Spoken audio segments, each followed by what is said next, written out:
حالیہ بارشوں کی وجہ سے گلیاں، بازار، تالاب کا منظر پیش کرنے لگیں۔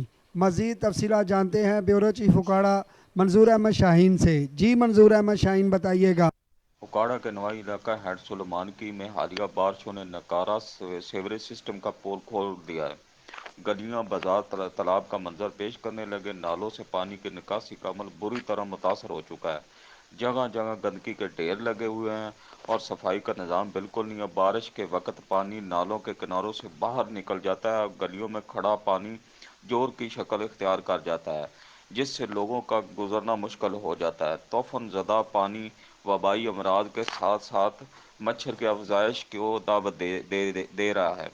سلیمان کی مچھروں کی وجہ سے ملک بھر میں مشہور ہے۔ انتظامیہ کی طرف سے کبھی بھی مچھر مار سپرے نہیں کیا گیا۔ اہل علاقہ بنیادی سہولت سے پہلے ہی محروم ہے اور اعلیٰ حکام کی توجہ کا منتظر ہے۔ Report Manzoor Ahmed Shaheen, district bureau chief 29 news, Okara head Suleman. Manzoor Ahmed Shaheen, آپ کا بہت شکریہ۔